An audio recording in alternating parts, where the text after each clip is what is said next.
that is just to sort of tell you my business card in case you forgot to introduce something.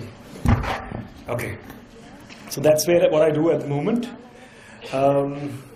I'm finishing around 5 years with Vodafone, and I'm sure all of you will get enough opportunity to ask me questions later once I'm through with my discussion here.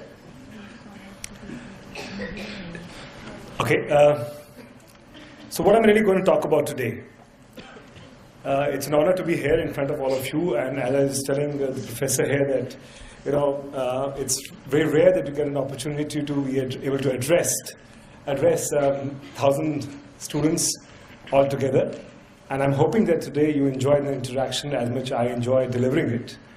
And unfortunately, I'm not going to talk about too much about Vodafone or telecom industry, which you haven't read in the Economic Times or the papers in the last 6 months, because there's no news beyond that which comes out from telecom. But I'm sure if you have any questions later, I can address it. So what is the discussion going to be here talk about? When I was talking to Professor Padi as to what you really want me to cover in the discussion today, there were 2-3 questions which he raised, which I thought it would be interesting for me to cover from my own experiences and my own mistakes which I have made in the last 20 years in corporate life. The first thing is that what each one of you who are aspiring to enter into some industry or the other, into a corporate life, what can you expect from it? And how will life really work for you as you get into corporate life? So that's the first question I'll try and answer. Yeah, I can help.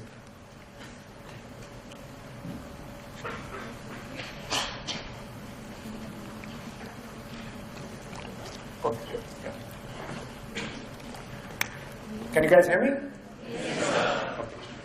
So I'd like to move around so it will help. So what can we really expect from the industry? What are the sort of pros and cons, and what are the things you must look forward to as you aspire to become a corporate manager? And what I have learned from my mistakes, which I have made, and this sort of line holds a lot of significance for me, because a few years back, when I moved to, we had a new CEO joining in Vodafone, Martin Peters, who came in place of our earlier CEO, Asim Ghosh. So when he walked into one of the places where I was there, and I hadn't been introduced to him yet, but he was walking into Mumbai Circle where I was working at that time. So he walked up to me and said, and obviously since I was standing in front of the business head's room, he was aware that I'm the business head because he'd come to meet me. But he walked up and said, "You must be Ishmeet." I said, "Yes." "Are you any good?" "Are you any good?" I said, "I must be, because I've learned a lot from my mistakes in this industry over the last 17 years. And I think that's a very crucial first step for learning, is that, as you go ahead in your corporate careers, you are bound to make mistakes. But instead of being apprehensive, instead of being defensive and scared of making mistakes, I think you must be keen to make mistakes, especially early in your careers. I was told by the colleagues, your colleagues who brought me here, that some of you have had work experiences earlier in this room, and some of you are freshers. I can assure you, even I was a fresher when I was sitting on the other side of the table here during my management program. You have a lot of questions in your mind as to how it is, and when you pick up a new job, you're obviously very apprehensive as to what kind of actions you will take and what kind of impact will have the organization. Some of you who are not so confident in your style of working tend to become very apprehensive, not very sure whether you will take a mistake or not. But I can assure you, almost all the organizations I have worked in, 4 of them, 5 of them, each one of them, and I'm sure so is many of the organizations where I haven't worked, are okay to make mistakes. All the senior managers do, all the business heads do, and that's the only way they become good, unless they really learn from their mistakes. And it's important to acknowledge that you are making a mistake, acknowledge and say, okay, this is a mistake, maybe I need to change my decision next time if I'm faced with a similar situation. And what can I do differently? But the most important lesson, what I've learned in my last 20 years in corporate life is that life in corporate is very much like your Maslow's hierarchy of human needs. And if I allow you to reflect back from day one when you enter into the industry till day 20 years later when you're standing in my position, this is what your life is going to be about. And I personally want you to remember this chart at least in the next 45 minutes on the various discussions I talk about as to where are you on this pyramid when you enter into a corporate life. Some of you are freshers, some of you have family commitments, and some of you want to start your life, have some security, have a job which you feel will give you the long-term security. Some of you are slightly more evolved and are looking at different things in life. And as you build your corporate life in that organization, you literally pass through each and every stage of this pyramid. And there are times, maybe 20 years, maybe 15 years, maybe earlier, or maybe later, when the last thing you want to really look at is the organization, and you want to look at what title you hold, what kind of award you're getting, what will this give you, how do I contribute back to the society, what kind of CSR activities do I need to do, that as a business head of Vodafone Circle, I can make an impact on the larger society. And that time you're probably sitting in somewhere here of your pyramid. Or at many times in your career, you're still stuck in these three areas. And I'm sure if you haven't found, you will probably find your life partner also at some stage in your career in the job you're doing. I found mine incidentally also. So that's how life really does, and it really follows this pyramid. And it's interesting to see at what stages of my deck do I come back and reflect back on this pyramid as to where you are on this pyramid. And that actually impacts a lot of decisions you as an individual make in the next 25, 30 years of your career which you will have after your program here. The first lesson, sorry, second, since I've already talked to you the first lesson. The second one is me, myself, and I. It's a very selfish world out there. Only person who will think about you is you. Nobody else is least bothered. And Poonam here, who's probably passed out from this institute, and I just got her back here to accompany me, will also carry this learning back to the office. But anyway, me, myself, and I is an important learning which you must get from day one of your career. Only person in charge of your career is you. While the HR guys who come and meet you every off and on, and your managers who love you during the year till you perform well, and hate you when you do not perform well, because your non-performance means that their team is not performing well, and therefore he's losing his bonus or incentive or his performance appraisal or a promotion. The only person who should be worried about your capability, your growth is you. The quicker you understand that, the better it is. But does it mean that you become selfish? And does it mean that you have to only worry about what you are doing and how you are growing? Do not fall into that trap. Do not feel that that's what I'm saying. That's not what I'm saying. And I'll come back to this point later. But it's important to understand that if you are feeling low in your job, if you're feeling end of the day that today my boss didn't treat me well, or you're feeling that my career is not going anywhere, the person next to me, he seems to be getting all the opportunity, somebody else with the equal amount of the number of years of experience seems to be getting the promotion ahead of me, or if the manager is not paying me attention, then you need to worry about what am I doing to get his attention? Am I asking the right questions? Am I delivering on my KPIs? Key performance indicators? Am I delivering on my job or not? And if you are delivering, then you have full right to say, that's hada haq hirak. That right is yours and nobody will take away that right from you. But you have to demand it. You can't expect the neighbor person to push your case or your manager to push your case unless it's there for you, something there for him or her. But me, myself, and I is the only one responsible for your growth. This sentence should be read as man/woman, know thyself. As a lesson number 3. The quicker you become self-aware of what you are all about, the better you will do in the industry. If you are Rocket Singh the salesman, then so are you, the Rocket Singh the salesman. But if you know that you are Rocket Singh the salesman and not Martin Peters the CEO, the better it is for you. So being aware of your strengths, your weaknesses, you as an individual. You as an individual is very important. Because your confidence emanates from your ego, your self-being. And your ability to say that yes, I can deliver it, I can make this happen. It has to be real, the awareness, and not idealistic. It has to be practical and not ambitious. None of us are Superman or Spider-Man, but even they have to take a risk, and so have to we. An example I keep on quoting to many of my colleagues and employees in my organization is when Spider-Man has to jump from that building to the other building, his web doesn't come till he's in the air. But the first step he needs to take, that should I jump from this building 20 floors higher or not, that risk he needs to take.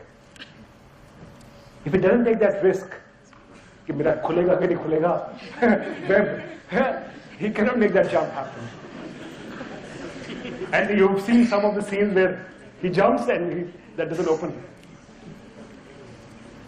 But being aware of his ability and confidence that it will open when he jumps, even he has to take the risk. And we, unfortunately, at least people I know in this room or in my offices, none of them are Spider-Man or Superman. But being aware is very crucial. So you have to know yourself. Focus on what you're good at and look to get it a little better each day. I have in the last 20 years many times heard that, these are your developmental areas, these are your weak areas, make a development plan. Every year in the performance appraisal time, my manager doesn't spend so much time telling me what I'm good at. He spends a lot of time telling me what I'm bad at and what I need to develop and have a development plan made for me. Unfortunately, it's not changed for the last 5 years at least. My development plan still remains to be the same. And I'm currently on my 4th assignment within Vodafone, 5th assignment within Vodafone. And I've actually got promoted every time, despite carrying the same development plan. It's because I know what I can deliver, and I have delivered better than anybody else in the organization or in my peer group, and that's why I've succeeded. It's not because I have necessarily overcome my weaknesses, but yes, I've been able to overcome what they lack, what they cannot deliver. So it's important to understand very soon in your careers what you're good at, and it could be a functional specialization, it could be a behavioral skills, it could be anything. But the more you know about it that you're good at, that's what the company is hiring you for, and that's what's going to help you deliver your results. And that's the only thing your manager is really worried about you. He will be compassionate, passionate, listen to you. Some will listen more to you than the others. Some will be more soft than the others, less abusive than the others. But that's all. They're really worried about the results you deliver. So being clear that these are your strengths areas, this is what you are delivering, which is helping you deliver your results and making yourself better at that so that your so-called weaknesses, the challenges they present, you're able to overcome them with the strengths you have. And that's what really going to help you in the long run.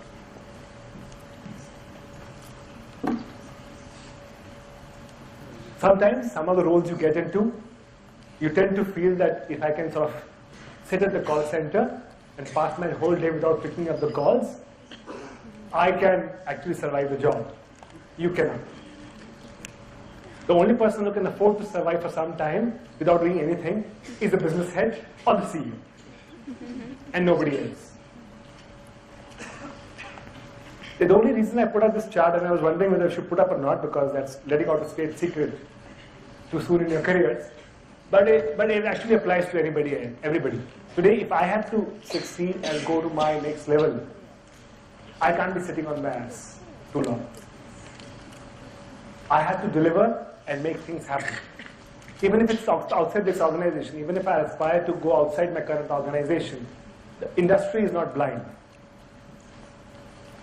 And this very, very high on the top, I don't know who it is because we haven't still seen it. I see my CEO in the country, Martin Peters, working very hard. He spends more time in the Delhi and the Department of Telecom and talking to ministers than he's ever done in any job in his earlier. Trying to defend Vodafone and Vodafone's cases which we are having. But then that's a job which he needs to do much better than anybody else in the organization if he wants Vodafone to succeed in the country. So I can assure you each one of us need to put in our hard work day in and day out to make things happen. And it's not a cushy job at all. No job can be a cushy job at all. I'm sure you've heard this a lot many times, but it's actually very, very true. And if your colleagues who got me here will allow me to take and talk about a few instances which we were discussing while in the car coming here. One question they asked me was, what do companies look for when they come to hire students? And since I had the privilege of having one of the ex-students here, I asked her the question. What did she feel, why did she get selected in Vodafone? And what was company looking for when she interviewed for the company, for the job? And a lot of answers came about, presentation, communication skills, some technical questions asked, etc. My answer to that is all what they said and what you heard me just repeat is true, absolutely true, but unfortunately it's hygiene. If any company, basis what your professors tell us and what your alumni tell us, walks into this institute, assumes these hygiene matters, assumes that you guys are presentable, good communication skills, look smart. What they come to hire is the quality of mind and quality of thinking, and not just Rocket Singh the salesman. Incidentally, Rocket Singh the salesman will probably not get hired from here. What they will hire from here is the quality of mind. Yes, if you are not good communication skills, you're not presentable, you'll find it tough to sell your quality of mind. And if you are, then it becomes easier to sell your quality of mind. But if you don't have a quality of mind and you're bullshitting, you'll be called a dumb blonde. And actually, in many of the interviews I do, I end up marking many of these CVs as DBs. Which of course I don't reveal it to the coordinators, otherwise they'll feel bad. And they'll ask me what does DB stand for, and I have to say it's detailed budget, some crap like that. So remember that. I mean, presentation, communication skills are given in today's day and age. 1.2 billion population in the country, and 1 million plus students passing out every year. Equally smart, equally able. If you need to stand out with the recruiters, it's the quality of mind they come for. And that's what they expect the institute to help you sharpen, institute help you deliver. And that's what you need to work on in the next 2 years. And I'll come to a bit about it when I come to what you need to learn in the next 2 years. Leadership defines your success, and it's actually linked to what I just said. quality of mind actually helps you become a better leader. And I would urge you, I would not spend too much time on this, but leadership is not as what you and I understand in a normal English parlance. Team ka leader, Manmohan Singh, Narendra Modi, MS Dhoni. Yes, or Major General XYZ. That is one leadership, who's the head of a team, who's leading a battalion, who's leading a nation, who's leading a party, who's leading a team, cricket team. Yes, those are some leaders as well, and those are leadership skills. But as managers, as people who join the corporate life, leadership is defined by a very different aspect. And that will define your success. That comes from your quality of mind. That comes from the fact that when you take up an assignment, what leadership skill you show to finish that assignment on time, very crucial. As per the deliverables agreed with your manager, you could have a team you are leading with or getting work done, or you could be in today's day and age, when there's a metrics organization, you could actually have nobody reporting into you, but you have to get that project done by coordinating with 10 other teams. So your leadership skills is not necessarily defined by the people reporting into you, and your ability to stand on top of them and raise a flag and arrange the field. आधे इधर जाएंगे, बाकी मेरे पीछे. वो leadership skill बहुत कम लोगों में इस्तेमाल होता है और बहुत कम लोगों को वो मौका मिलता है डिस्प्ले करने का. And you get people who are strong in leading men, leading teams, leading people, will do those roles. A lot of that comes from your natural skills, natural ability. A lot of that you develop. But that's not the leadership skill I'm talking about. Our leadership skill I'm talking about for your ability, your quality of mind to be able to drive and deliver on a project with or without a team in that organization and making an impact in that organization you're working in with the project you deliver. And that is a leadership skill organizations are looking for. That purely comes from your quality of mind, which is basis your functional skills, your management skills which you learn in the institute, your understanding of concepts, your understanding of how do you decode the concepts and build insights or action plans or plan your work. It could be as simple as planning your work. Many of the projects you will be doing will simply require coordination and delivery on plan of work.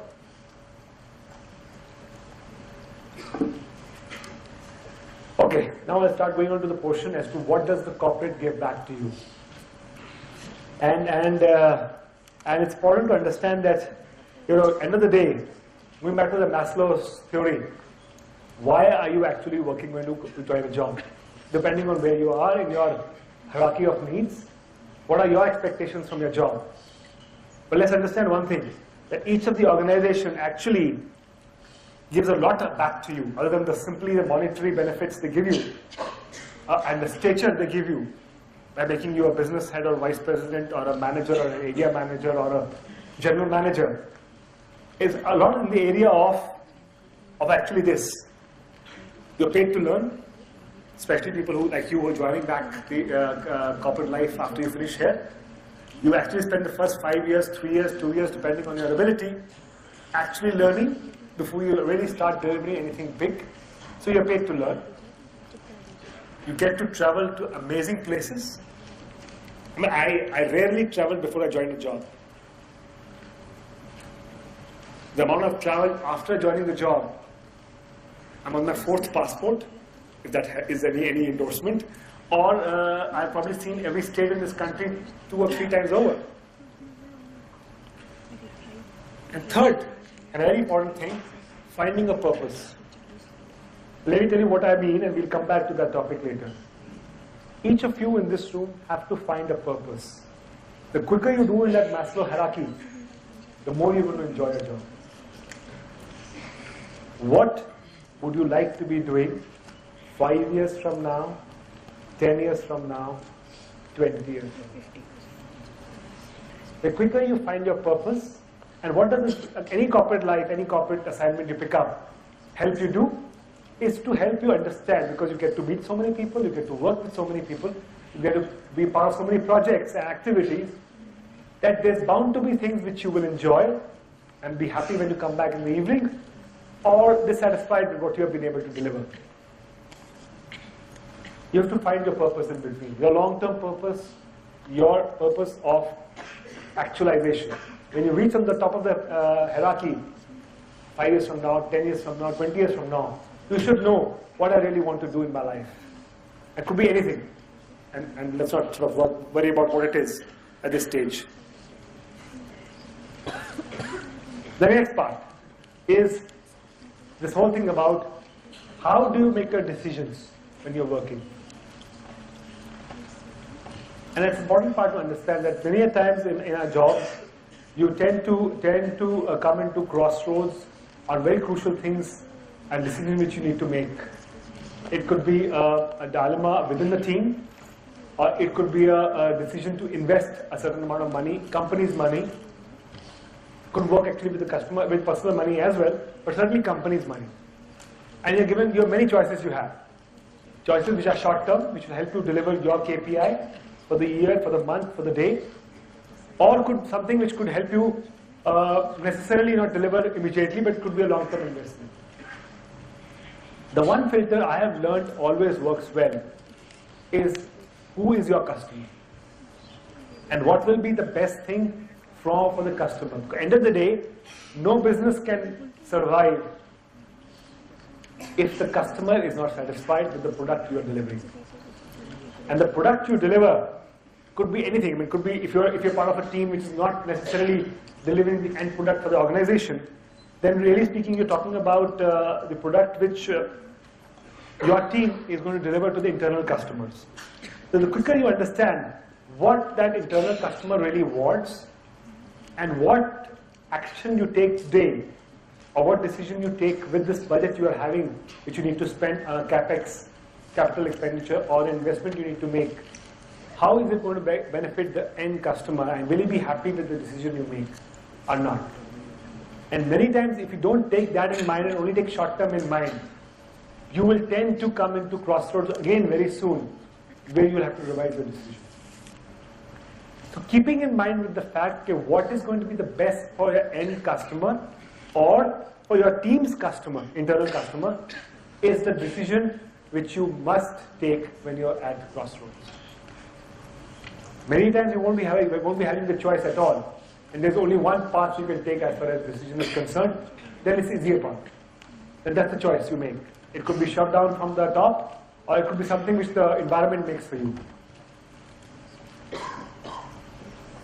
But then you have to make that decision. But many times you're coming onto a decision which will require you to make a call. And that's when you use this filter. And it's rarely, or never actually failed me at the moment, till now, in my experience.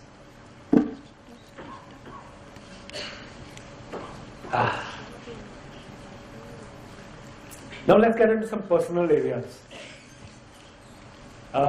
Corporate life can become very stressful, can become all work, and no play. Can actually become very stressful, especially if you're very ambitious and you want to run very fast, faster than anybody around you, and you want to succeed, and you want to make sure that you are doing, you are getting promoted faster, you're growing faster than anybody else in this team, your colleagues, your batchmates, going faster than them. And it can actually become very stressful because your manager is least bothered about your ambition. He's worried about his own ambition, his own batchmates, and his own competitiveness. So you need to see that let's understand one thing, that each of the organization actually gives a lot back to you, other than simply the monetary benefits they give you, and the stature they give you, by making you a business head or vice president or a manager or an area manager or a general manager. It's a lot in the area of actually this. You're paid to learn, especially people who, like you, who are joining back the corporate life after you finish here. You actually spend the first 5 years, 3 years, 2 years, depending on your ability, actually learning before you really start delivering anything big. So you're paid to learn. You get to travel to amazing places. I mean, I rarely traveled before I joined a job. The amount of travel after joining the job, I'm on my 4th passport, if that is any endorsement, or I've probably seen every state in this country 2 or 3 times over. And third, and a very important thing, finding a purpose.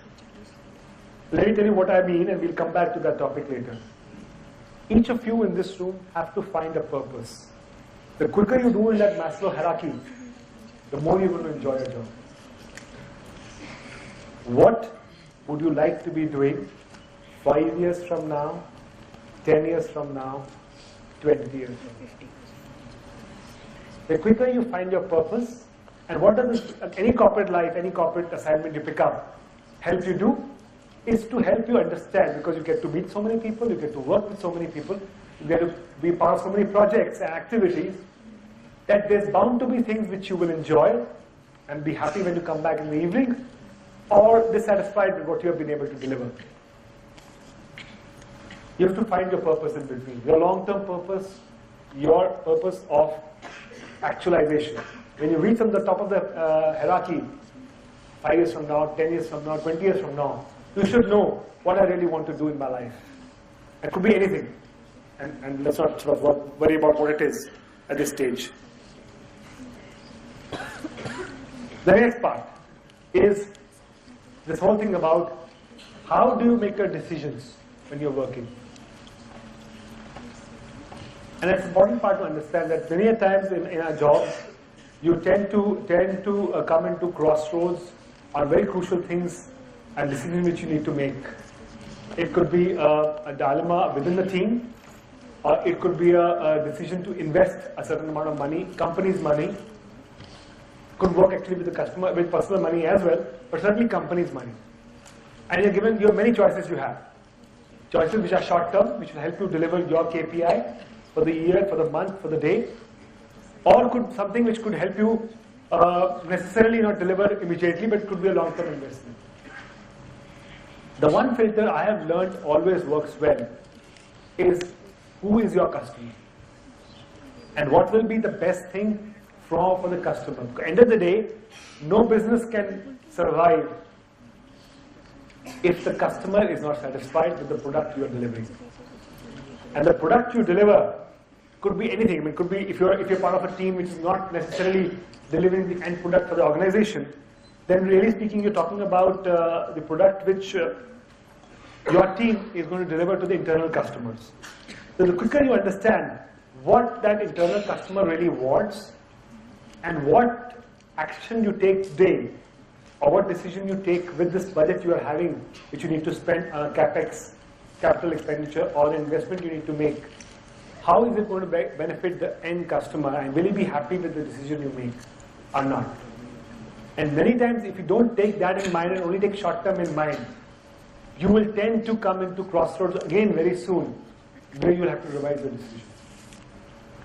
So keeping in mind with the fact that what is going to be the best for your end customer or for your team's customer, internal customer, is the decision which you must take when you're at crossroads.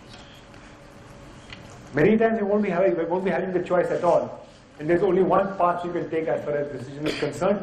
Then it's the easier path. Then that's the choice you make. It could be shut down from the top, or it could be something which the environment makes for you. But then you have to make that decision. But many times you're coming onto a decision which will require you to make a call. And that's when you use this filter. And it's rarely, I've never actually failed me at the moment, till now, in my experience.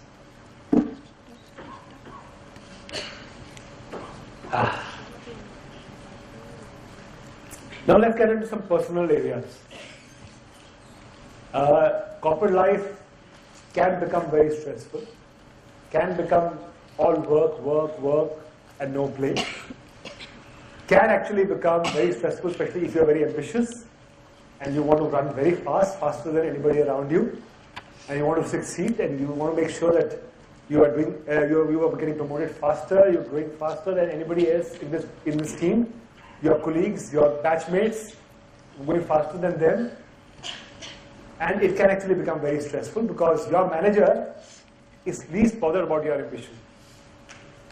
He's worried about his own ambition, his own batchmates, and his own competitiveness. So you need to see that how does your stress, how do you manage your stress? Managing stress at work can actually be a very big challenge. I'm sure none of you today feel that same reason, especially the guys who haven't worked, probably don't understand it. But managing your stress levels can actually be a very, very big challenge. A lot of people are not able to deliver because they are not able to manage their own stress. Stopping, reflecting on what's really happened can actually help a lot for you to rejuvenate yourself and reprioritizing what you need to deliver. Many times in a day, if you can just sit back and think as to what you did today or what you didn't do today and how other things have passed, and being a very, I would say, honest reflection to your own self as to what's really helping you, what's really working for you today with this person. Because I'm sure all of us are very smart enough to understand that when we're talking to individuals, is it working or not? Are you connecting with that individual or not? And I'm talking about currently only professional, I'm not talking about personal. I think professionally, you can easily make out, is the guy understanding what you're wanting to tell him? Is the interviewer who's coming to you to interview you, is getting impressed by your delivery or not, or by your answers or not?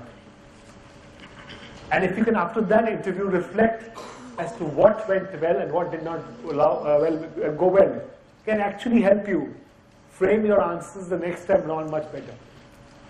And that holds true not only at the interview stage, at almost every day of my life today, is to try and reflect how the last 24 hours have passed. And if I need to change my style, my interactions, my communication any better or differently in order to make a larger impact. And that's something which we don't do many often. We don't tend to do this because nobody tells us to stop and everybody around us seems to be running.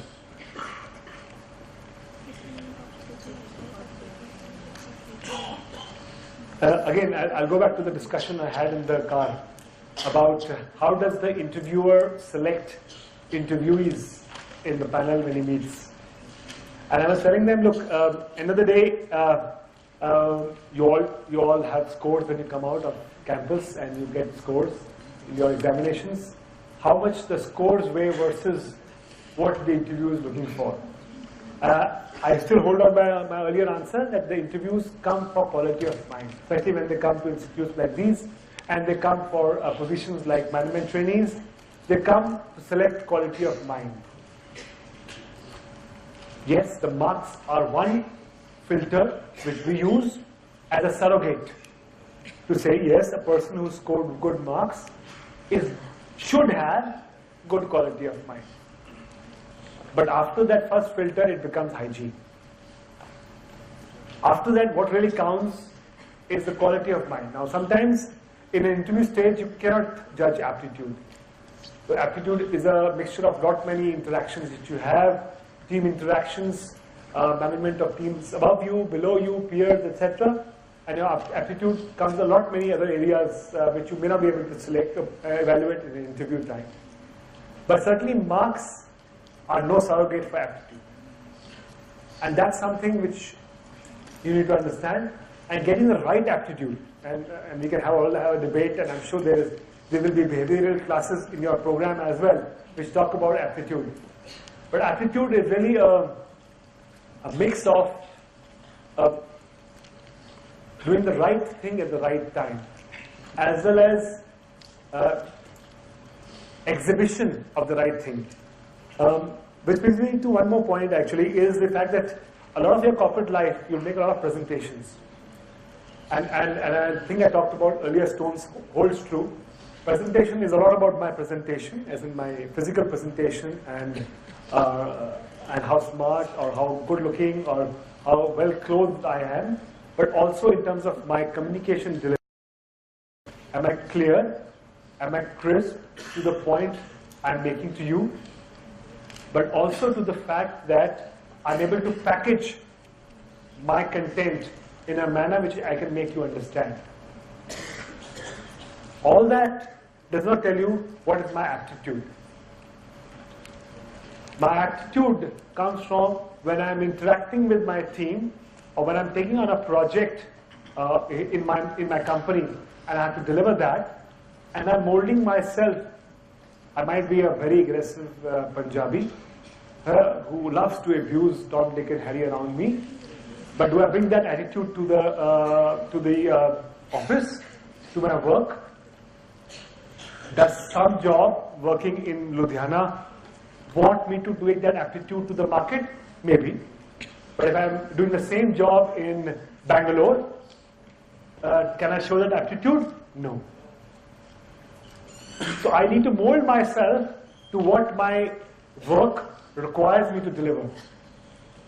And what are the skills I need to have or exhibit with my teams, my manager, my customers, to be able to be successfully delivering my performance parameter.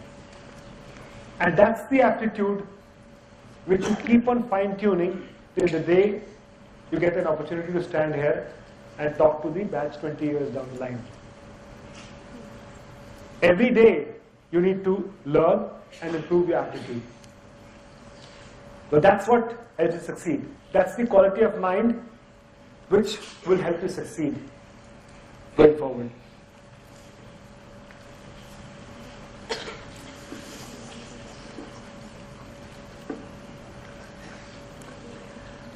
I talked about me, myself and I.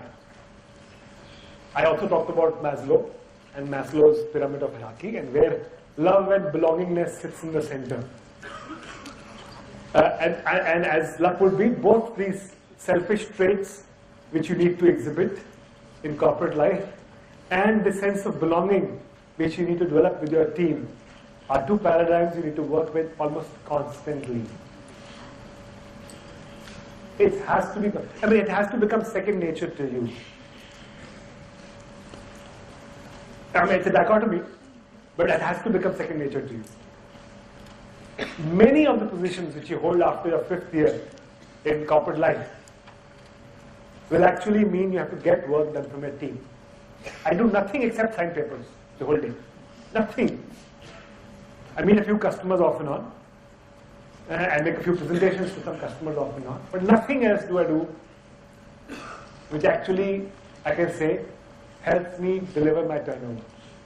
Personally do. It's my team which does it. But I know that if I, Ishmeet Singh, has to succeed, then my team has to deliver. So my selfishness comes from the fact that my team's success will help me deliver. But does my team member sitting here think that I'm selfish? If she does, then I failed in my job. Because then she will not want to deliver for me. She has to feel that my success lies in her success. So if she needs to succeed, she needs to deliver, and I will make sure that she succeeds as well. And that's the confidence you need to do in your team management skills. Whether you call it aptitude or whether you call it leadership skills, but it adds up to your success mantra. Okay. What does this really talk about?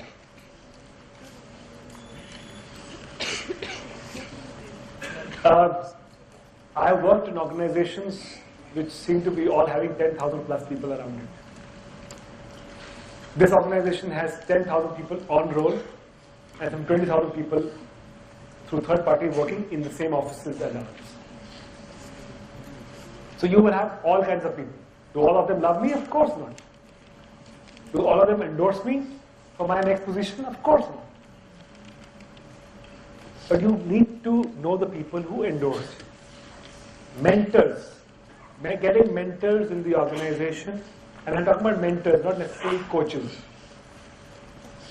Coaches are somebody who can help you do your job better.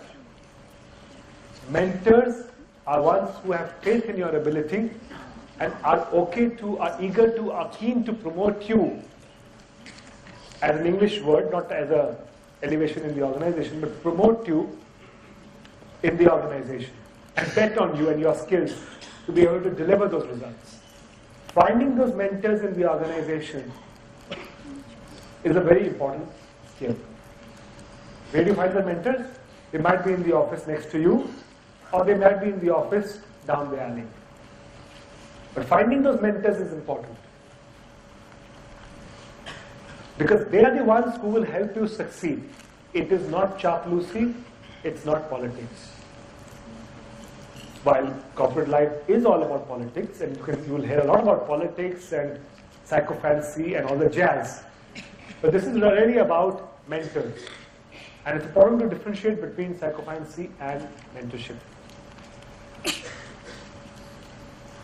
Mentors will not appreciate Ji Hazuri. And Ji Hazuri guys will never be your mentor. They're the politicians. So you need to differentiate as smart executives as to who could be your mentor. And the mentor will simply come from the guys who actually are keen to help you succeed. Could be a manager, and the example I just took. Could be a manager. Because you feel that the manager is very keen for your success, it could be for his own success. But the fact remains that if he don't succeed, he doesn't succeed, and he is keenly promoting you to succeed. And that's where you need to select your mentor. But having mentors, and it could be same organization, could be some other organization, anybody whom you look up to, or who has been helping you in your succession over the years. The sooner you start collecting mentors in the organization and in the corporate world, the more successful you will be.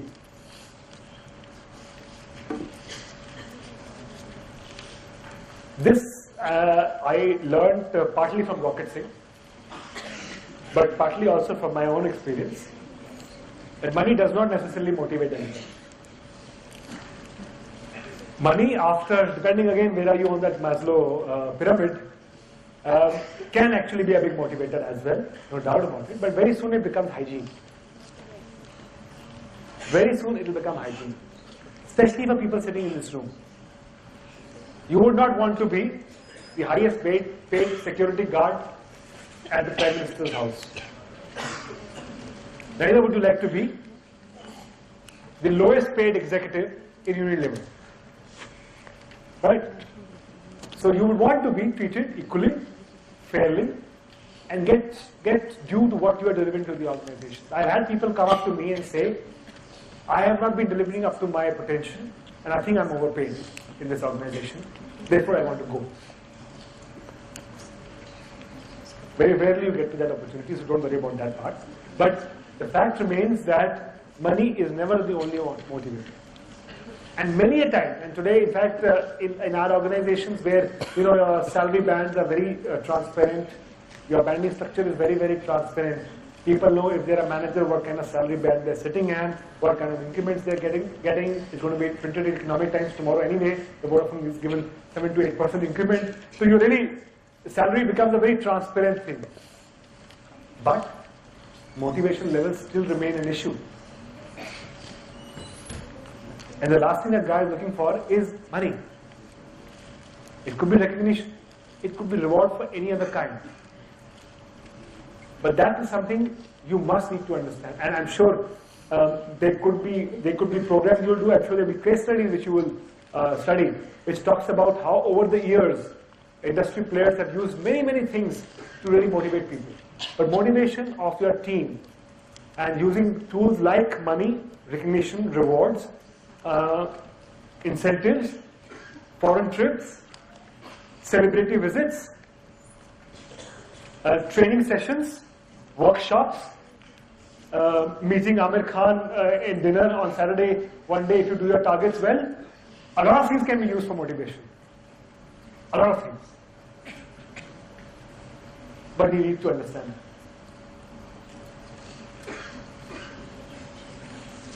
This one I added today, after a couple of discussions I had with some people in my organization, and I added in last minute before just jumping into the car with them. If you do not change, you are left behind.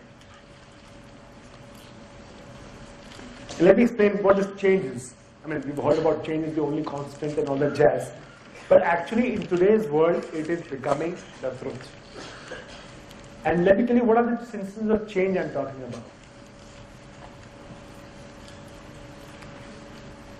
I have a location constraint.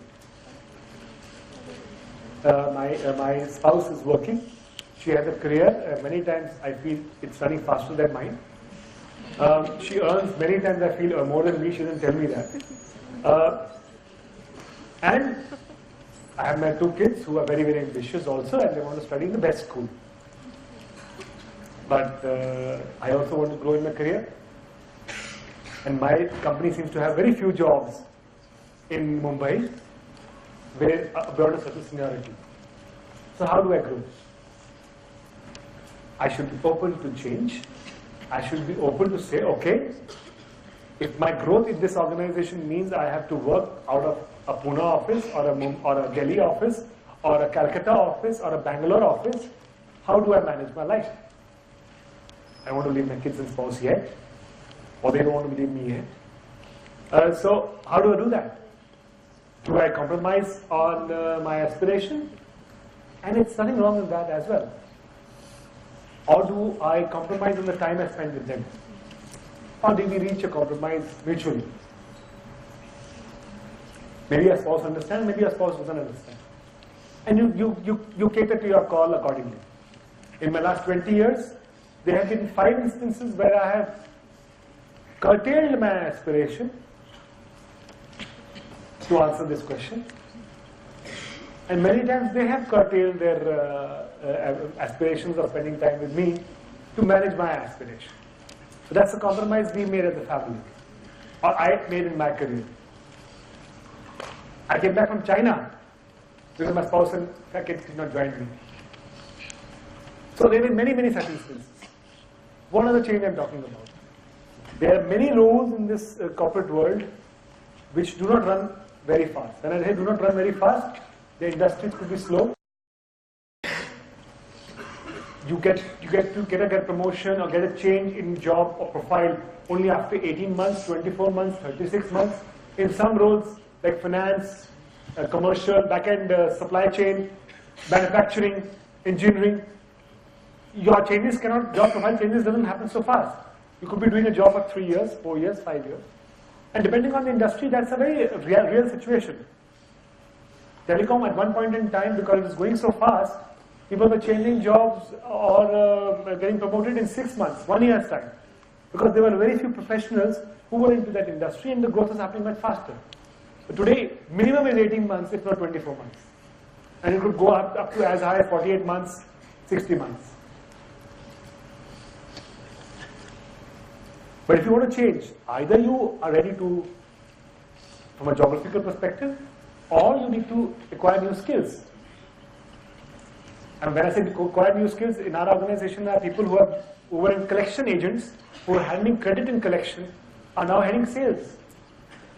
Guys who are sales representatives are now managing product pricing decisions in marketing. And I'm talking about guys who are not necessarily management background.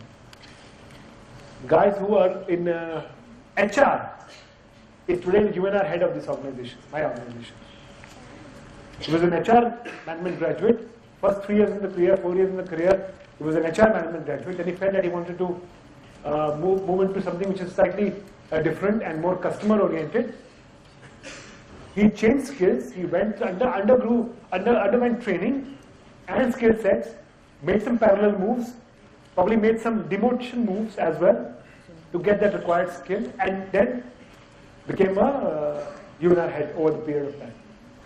But change, the quicker you adopt, the faster your career will grow.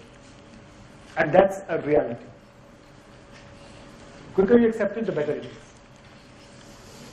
And that does not mean that you leave your family behind, or you leave necessarily go and work in Jharkhand, And if you have a location constraint, so be it. Find other avenues for change. There's nothing wrong in that. Nothing wrong in accepting what my inhibitions are and what my strengths are, and where do I need to change. If I have an aspiration that I can change my functional skills tomorrow, then I can change and grow faster in any organization.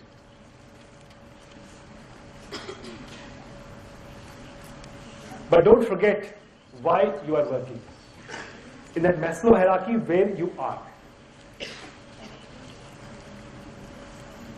Whether you are at the stage of still seeking safety, security, homes, a partner to get married to, or you're looking at something which will help you put in the right aspect of career growth into a leadership position. I want to become a CEO of a company 10 years from now.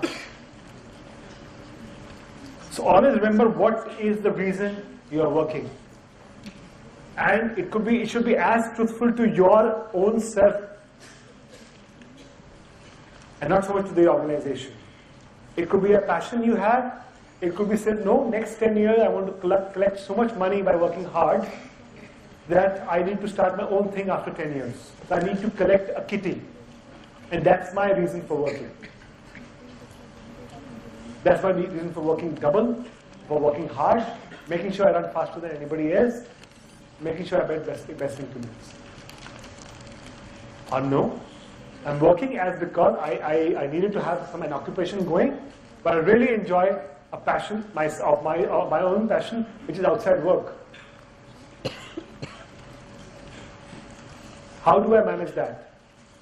And therefore, your stress level at work will be managed from what your aspiration and what you're thinking in your mind is. Do you have a hobby? Do you have a passion? And do you have friends? Great. How long do you hold on to your hobby? How long do you hold on to your passion and friends after you come out of campus? It's going to be very crucial. And I'll tell you why. Because, I talked about stress earlier, I talked about Maslow theory earlier, and where you're all on the curve, on the pyramid. You will realize very soon that, career will provide you next thing. And the moment you know your purpose may not be in line with what your career is at that moment in time. How you align your purpose, how you align your hobbies, your passion, your friend circle will actually define your stress levels. And managing your stress levels, and it could come from your health as well. You all are young, very good. How you keep yourself healthy, and hobby is just one means of it. Keeping yourself healthy in both mind and spirit and physical as well is going to be very crucial to managing your stress levels. I know guys in the corporate world, in fact, I would say 80% unfortunately, in people I see around me, have lost all the three of them. They've lost their friends over a period of time, they've lost their passion, and they don't seem to be having a hobby outside office. So somewhere वो मतलब शाम को 7 बजे 8 बजे 9:30 बजे निकलते हैं office से, with some lame excuse कि गाड़ी नहीं थी, बारिश हो रही थी, तो मैं वेट कर रहा था कि कुलीग मुझे छोड़ देगा रास्ते में, and all such stupid lame excuses they give of not wanting to leave office because they feel that मैं ऑफिस रहूँगा, बॉस की नजरों के सामने रहूँगा, so kind of that impression will come. And I'm talking about management graduates. I'm not talking about non-management graduates. I'm not saying it will not make an impression. Maybe it does to some managers, maybe it does not. But what is it doing to you is more important. Maybe you don't notice it in the first few years when you are building that security level niche pyramid in the pyramid. But the moment you start going up, your passion, your hobby, your health actually, I'm actually substituting hobby with health. So I personally see people who have a hobby, friends and a passion are far more healthy and a far more constructive career they have. I don't know if there are books written on it. I'm not too much into management books, unfortunately. But I can assure you, if there was a theory I could directly correlate to it, people who have these three things are actually more successful career persons than anybody would know. Especially the thing about health and hobby. And I'm sure you get to hear of so many people who are doing well in their career, but it's actually their health which is actually holding them back. And the health strains only come because you can't manage stress. You don't have a stress outlet. And the stress outlet has to be something to do with your hobby, your personal life, anything. Anything you enjoy, and you must enjoy doing outside your office, outside your career. You cannot make career your hobby. Can't make selling mobile phones or mobile connections your hobby. Or soap or shampoo is your hobby. It can't be.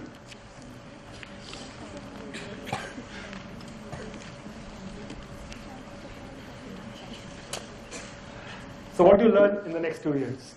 So I told you about the big bad world of corporate and what you guys are going to be facing going forward. A lot of what I talked about, unfortunately didn't talk about anything in your syllabus. What you're going to learn in the next 2 years.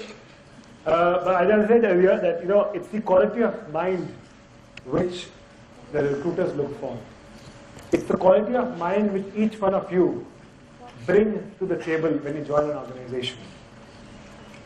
It's a quality of mind which is developed by the concepts you learn in the campus. Most of us in my organization who are in my position or in the senior management in the organization have been sitting in your table or chairs and have gone through programs similar to this.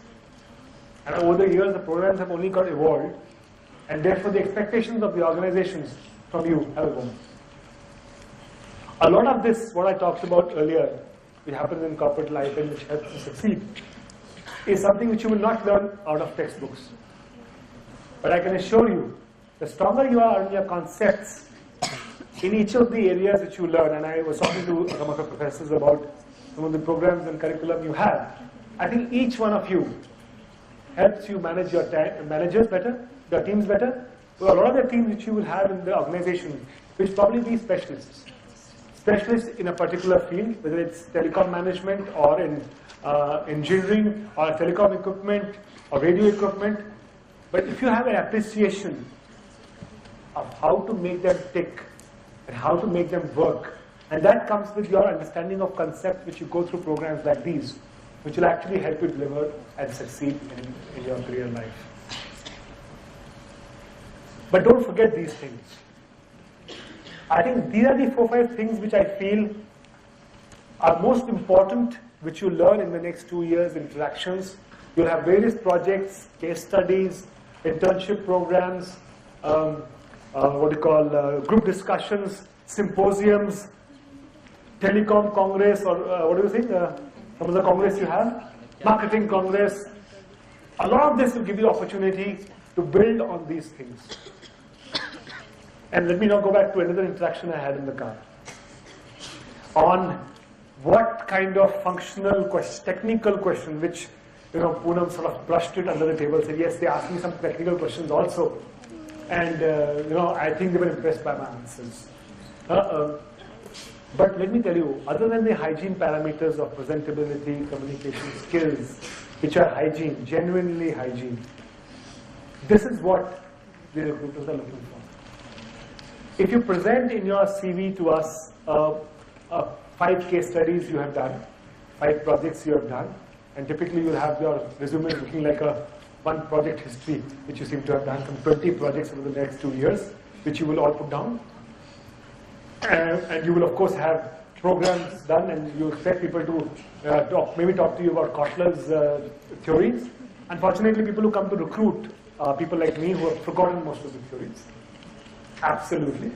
So I will not sort of embarrass myself by asking you a Kotler theory. I may not be knowing the right answer myself.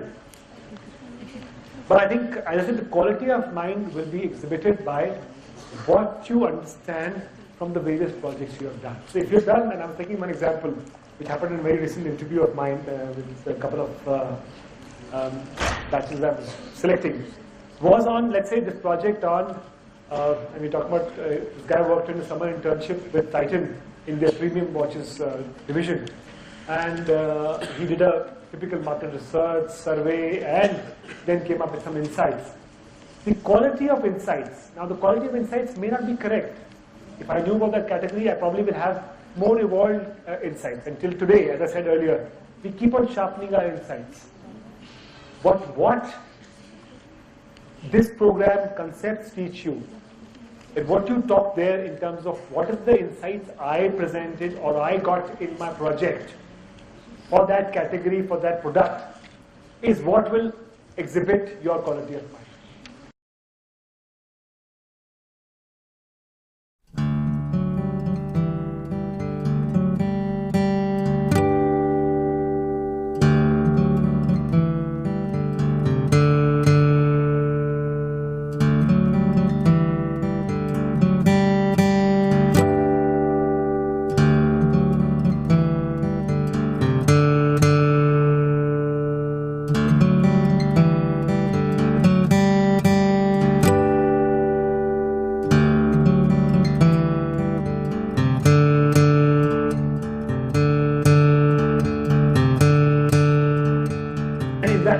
Which the recruiters talk to you, there are only select questions he can ask you.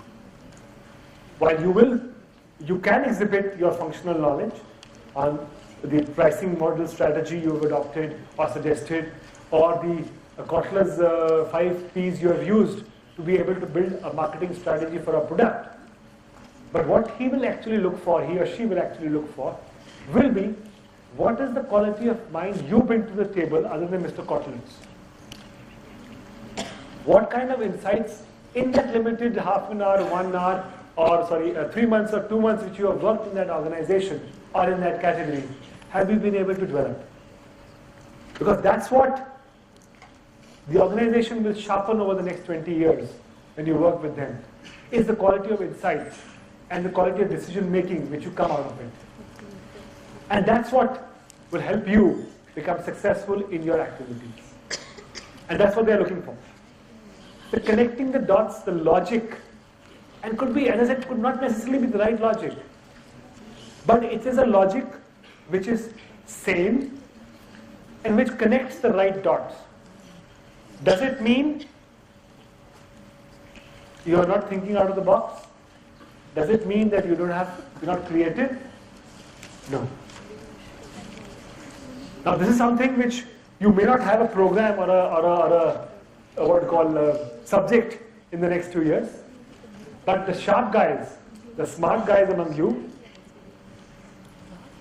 will have this.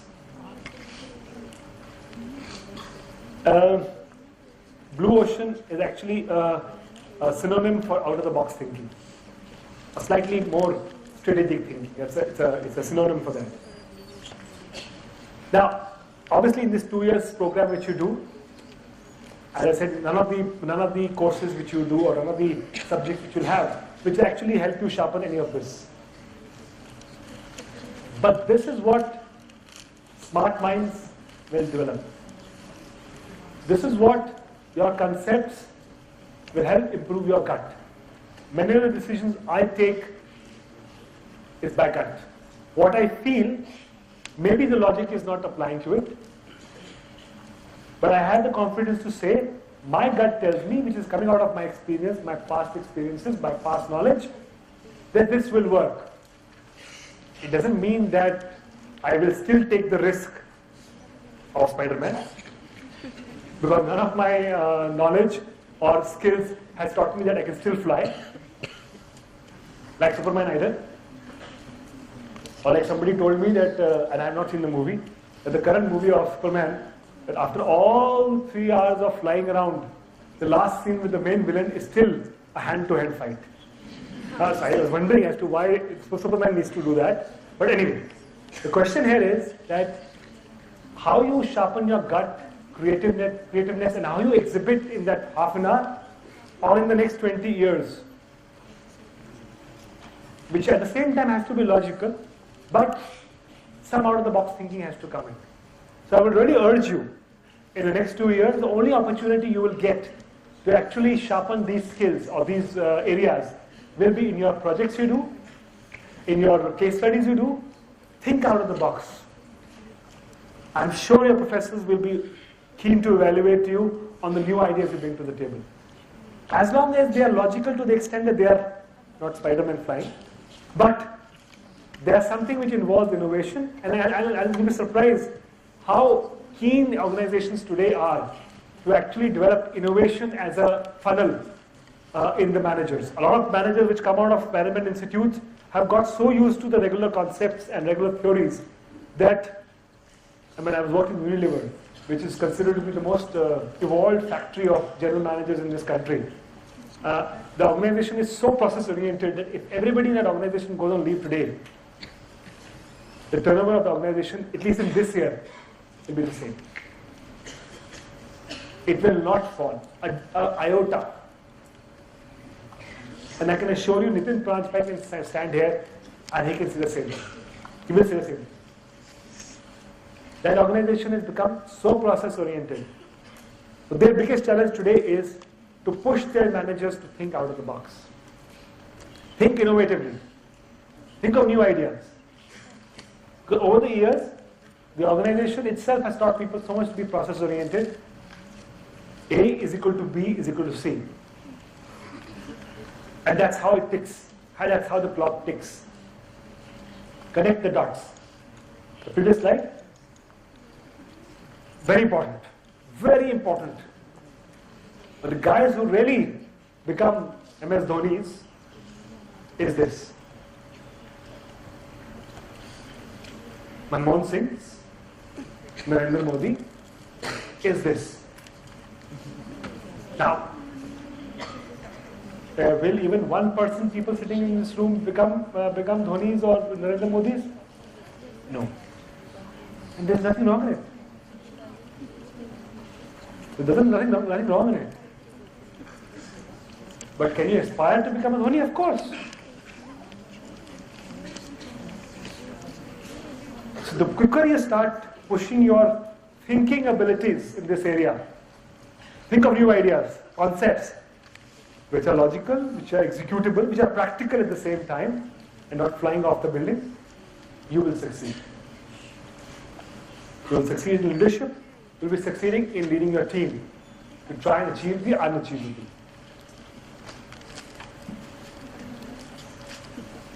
But remember, Maslow, and the fact that it's just a job, don't kill yourself for it.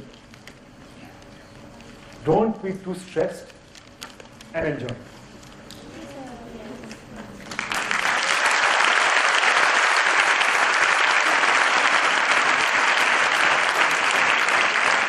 Thank you.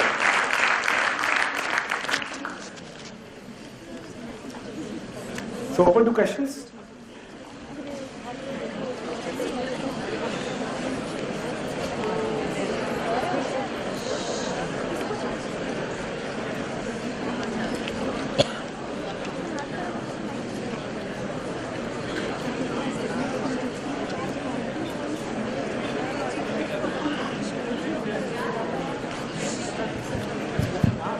Good evening, sir. Excuse me, sir. Sorry. Sir, here. Okay. Good evening, sir. My name is Arjun Kataria, and I'm from BIMM. Actually, I have two questions. First, in one of your slides, you said if you don't change, you will lag behind. So that means we have to change our mindset according to the requirement. We have to change our development plans according to the requirement. But I think it's contradicting your own example. Because you said you're having the same development plan from 4 years, and still you are such a successful man. And secondly, in another slide, you can I?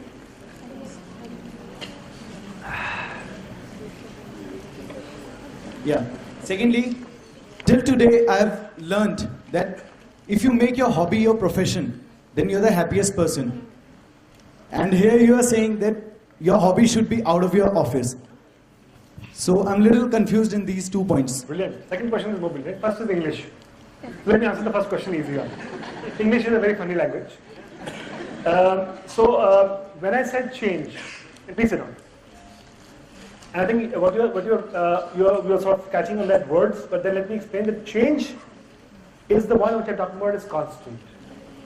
And what are the other examples you took of change? One is that and one other is Yeah. So the development part plan is on developing your skills. So let me tell you, when I'm talking about change and you're left behind, is if I want to grow faster in an organization or anywhere, then I must be ready to accept change, because that's how you will grow. Now, change means you develop new skills, you take risks, and if that's what requires, then you have to address the development plan. So, if I am weak in analysis, data crunching, Excel working, but my job requires me to take decisions on their data, what do I need to have? Do I need to have the analytic skills? Or need to have somebody in my team who do that for me and help me make a decision faster? But if I have to grow in that organization, do I need to address the development plan? Very rarely. In my experience, never.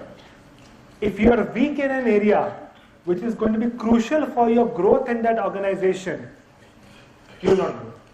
Then you should change the organization. If the organization requires you to grow, but you need to have a certain area, you don't have that skill set, you will not grow in that organization. Full stop. If somebody who is, like the today gentleman I was talking to, a lady I was talking to, she is a financial accounting person. Can she become a head of finance? No. Unless she goes and does a ICWA program, becomes knowledgeable in analytics, does the jobs in MIS analysis, what we call financial planning, does a job as a branch accountant, then she could become a head of finance. So if the organization and your aspiration is that this is what I want to become, then that's a change you have to accept. So development plan, which typically is on weaknesses, behavioral weaknesses, attitude weaknesses. If my development plan was actually, my strengths were actually a misfit to the organization, no way I will be succeeding in the organization.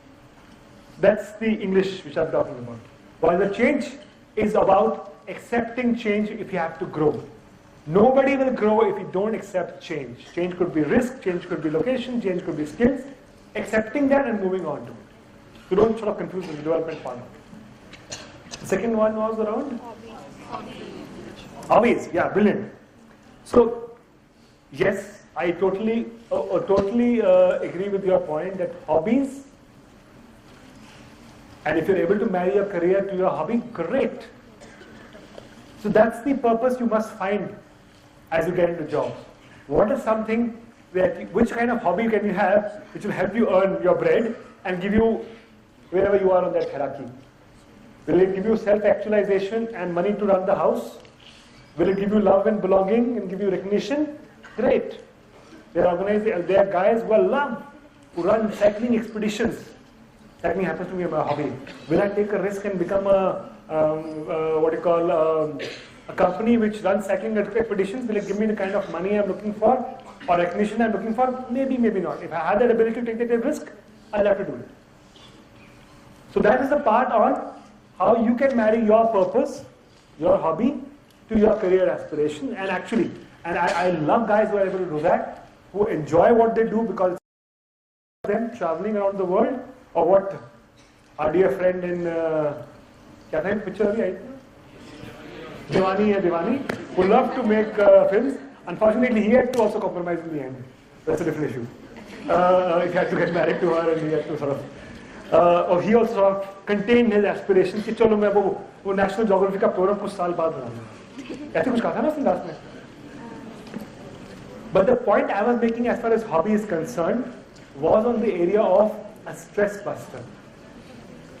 I can assure you the individual who loves to travel or loves to do trekking and loves to organize trips for trekking, and therefore that's the occupation he's chosen, he will also have the stress. He must have a stress buster. And it could be doing gym in the morning 1 hour as well to remain healthy, because if he doesn't remain healthy, in his kind of a career, he will fail if he's not able to accompany his trips after the second or third round in the month. the point I was making on the hobby is really speaking on having a purpose outside work, a consciousness outside work to be able to work a stress buster for you. But if you can marry your purpose to your occupation, that gives you the most satisfaction. But unfortunately, again, depending on where you are on that Maslow thing, something else also keeps on nagging you. An extra buck you want to make. I wish I could send my child for education. I wish I could marry Deepika Padukone and not get to make that show in Greece. He had to bit compromise karna pada end mein, but he did it. So anyway, that's my answer. Hello sir, this is Yogesh Chaturvedi. I was reading an article which says there is a tax dispute between Vodafone and Indian government regarding 2007 Vodafone SR deals of 11,200 crore something. So though Vodafone won the case in the Supreme Court, but still Indian government has changed some rule regarding the acquisition. So Vodafone is defending itself, saying that we are not under Indian or attribution law, rather we are under the United Nations Commission International Trade Law. So sir, what's your take on this? If you're not an employee of Vodafone, so being a business head, what's your take on this? Whether the tax should be imposed or not? How to it? You presented a lot of facts, which you have had from economic times, which I was also aware of. But you missed some links to it, which will be the answer to your question. As you rightly said, when Vodafone came to India, they bought Hutch in Hong Kong or someplace, who had shares with Hutchison SR.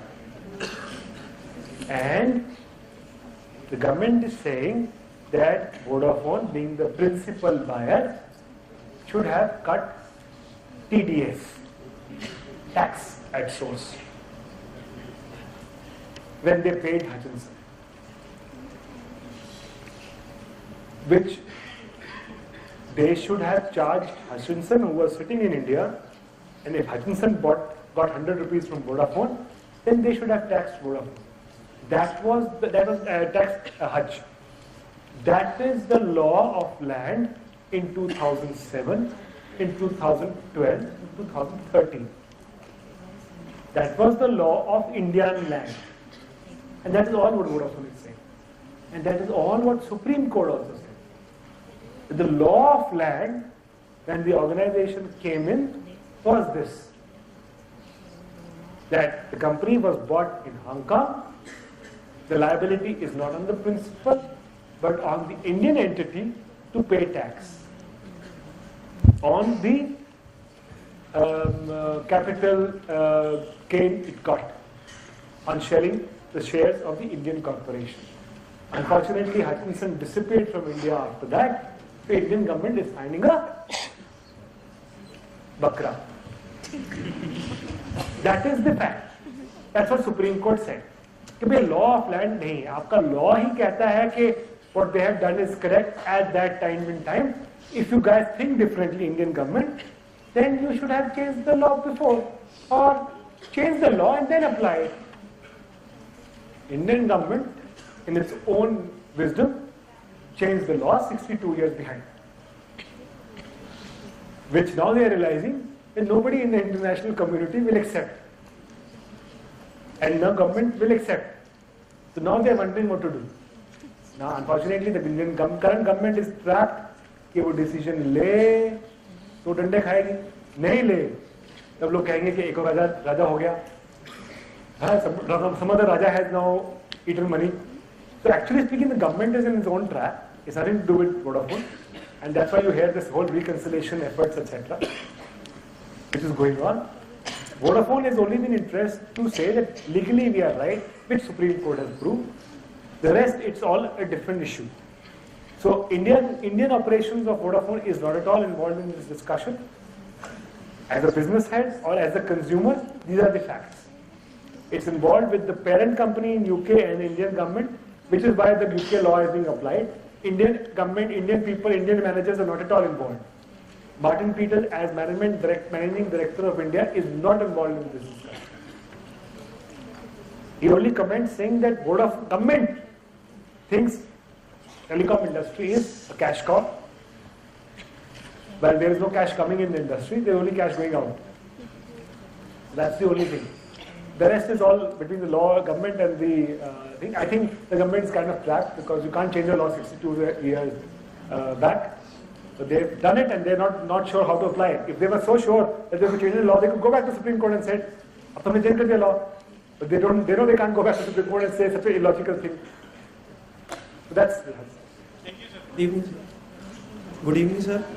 Sir, my name is Inderpal Singh, and I want to ask, will our technical skills in electronics and communication help to grow in telecom company? If yes, sir, how? So, do we hire engineers? Yes. Do we hire engineers from Balaji Institute? No. We hire management graduates with relevant experience and education background and the quality of mind. Does an engineering qualification along with management help? Yes. Does an electronic engineer with management background help? Yes. Does the job which you get after this program require engineering electronic engineers, and will the peers in your job be of electronic engineers? No. So if you want to use your electronic engineering experience, then depending on what kind of jobs you pick up, whether they require engineering or not, you need to look at. Electronics and telecommunication engineering. Yeah, so as I said, we could hire managers in sales and marketing from this institute.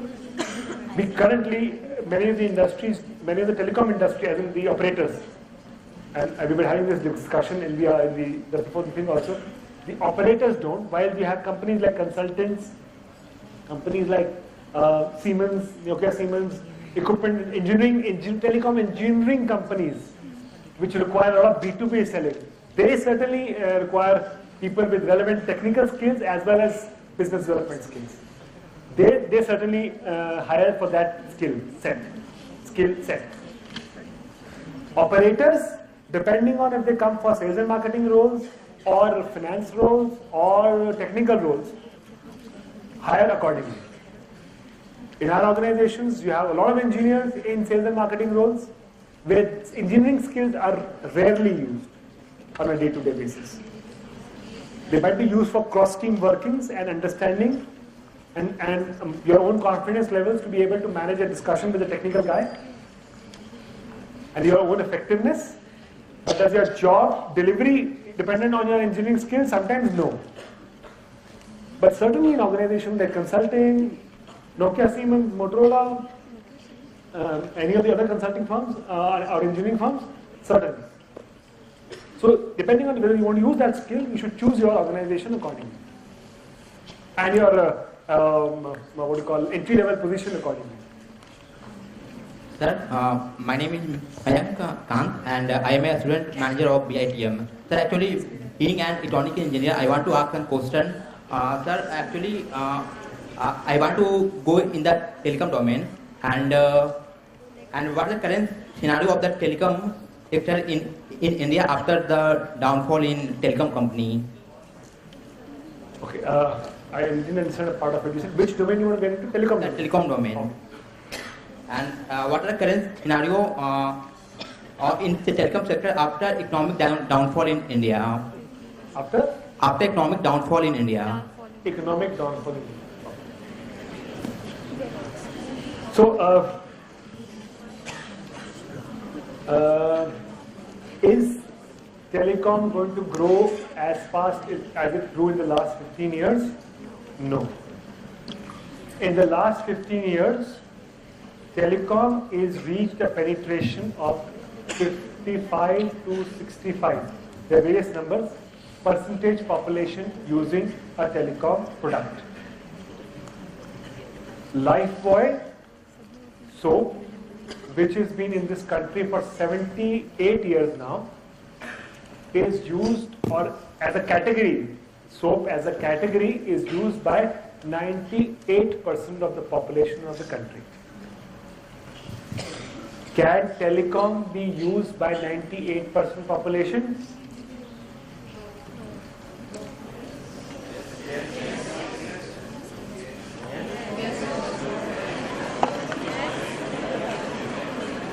Yes. I'm sure you are worried about the 20% children and senior citizens who may not want to use a mobile handset, but you'll have baby monitors which use SIM cards, and you'll have hearing aids which will use SIM cards very soon.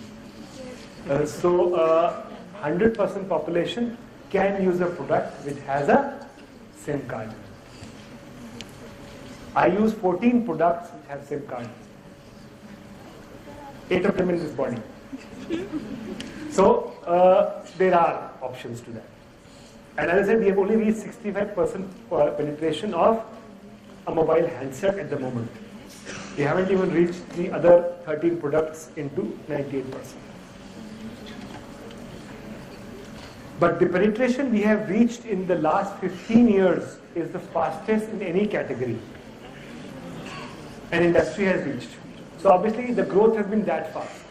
The growth will slow down because a lot of the other categories, subcategories we are talking about, baby monitors, hearing aids, is not that heavily used. Or M-Pesa, which you have heard about, M-commerce, mobile commerce, is something which is still a nascent category. So the development is still there. It's far more than any other utility service. So the growth in the industry category is always there. It's already the largest value category in any consumer goods, fast-moving consumer goods category. Now, what happened really in the last 4 years post-Raja is that you had companies coming in, creating some valuations, wanting to sell, unable to sell, winding up. That is all that has happened. In any mature industry, which is growing fast or slow depending on the demand of that category, has only 4 to 5 players. And that is what this category will settle in. 4 to 5 players in each circle. Now, how that category grows will depend on the innovation it brings to the table by all your young managers sitting here. How that penetration of that particular product happens, hearing aids, baby monitors, GPS, locators, vehicle locators, mobile phones, car phones, Wi-Fi modems, MPLS, anything, name it. So it will all depend on the growth of those categories, which will be driven by all the innovations you all bring to the table. The industry is here to stay. This industry has not even touched this growth peak yet. But the category is not even touched its peak growth, but the industry is maturing. So you will not have 20 players wanting to increase their valuation to sell out. You will have 5, 6 big players, which is there in any industry category here. You name it, any category. Does not have more than 4, 5 players, especially the category which requires such a high investment on networks, on fiber, on so many things. So industry is here to stay, and the growth hasn't even started as far as industry revenue is concerned. And Vodafone's revenue, incidentally, is higher than even Maruti now, already. So that's how it is. Next question. Good evening, sir. Okay. Sir, I have done my engineering from information technology, and I'm willing to take HR as my specialization. So I just need to ask, how is Willing, want to. Yeah, I'm wanting to take HR as my specialization, and I just want to know how is the combination, and does Vodafone recruit such combinations?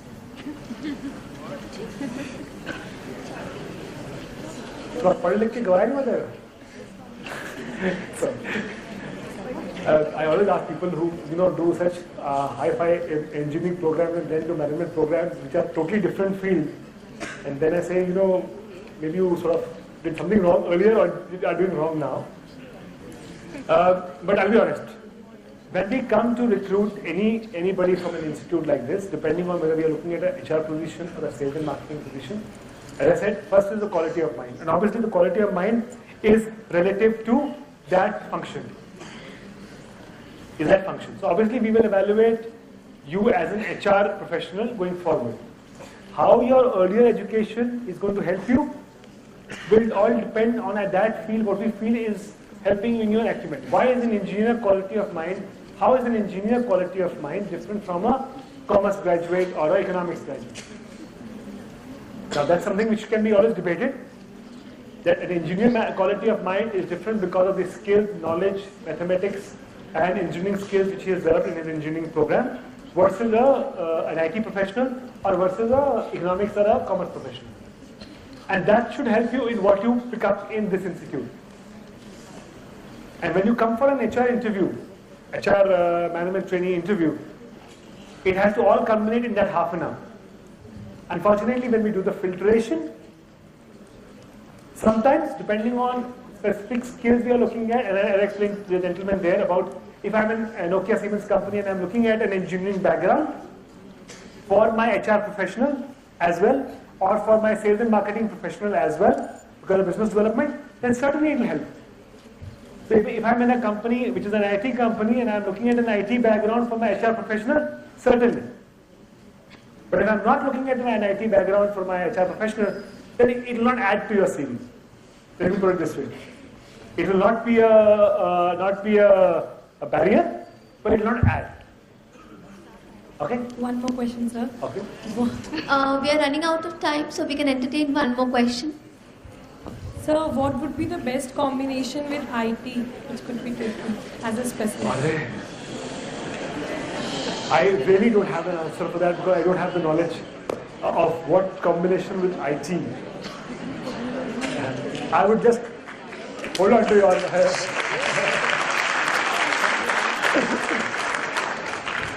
So I'll allow one more question. Since I didn't answer that question, I'll allow one more question before we wind up. Sir, I'm Lendra Vyas, student manager, Sri Balaji Society.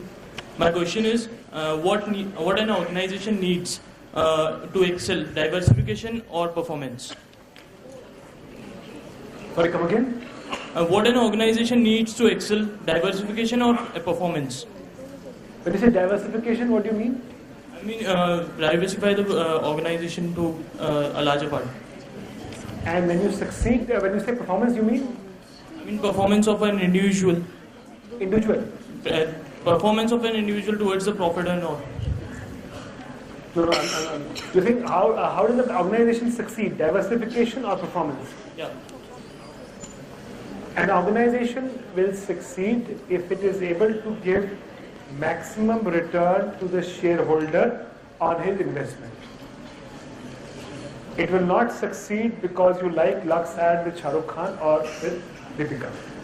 It will succeed because it was done great on its performance KPIs and given a profitable return to the investors. If diversification will help it perform better, it will succeed and therefore be able to give better returns. Otherwise, diversification does not bring anything to the table if it's not giving better returns to the investor for the success of the company. If you now do this to an individual, then individual's performance or his success will really depend on what is he doing to deliver his own goals and where he is on that Maslow theory. If he's looking for recognition and he's looking at a third level, or he's looking for his love of life in that organization, if you get that, then you succeeded. So I really don't know when you talk about individuals, how does performance and diversification fit in? But certainly as far as company is concerned, diversification, unless it leads to higher returns to investment, is no use.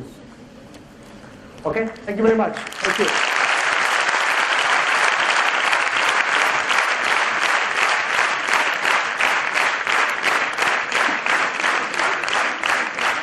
Thank you, sir, for sharing your 20 years rich experience with us, with our student managers, explaining the concept of self-realization and giving us many more mantras to succeed in our corporate life. May I now request Professor D.S. Kadam, Director Project and Alumni Affairs, to present our guest with the memento.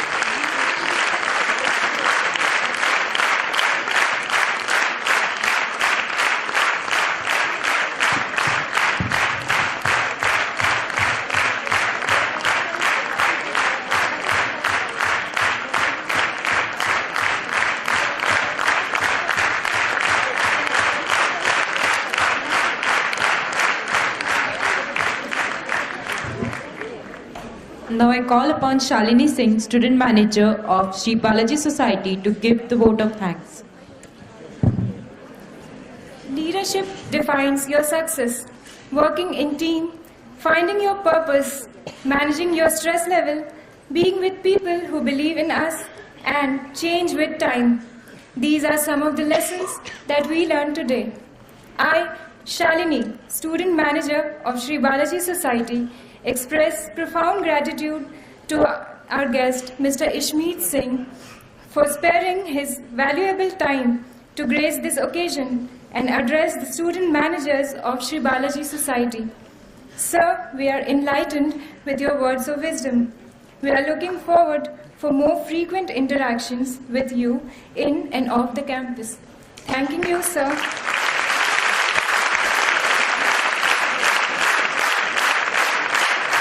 With this, we come to the end of the session.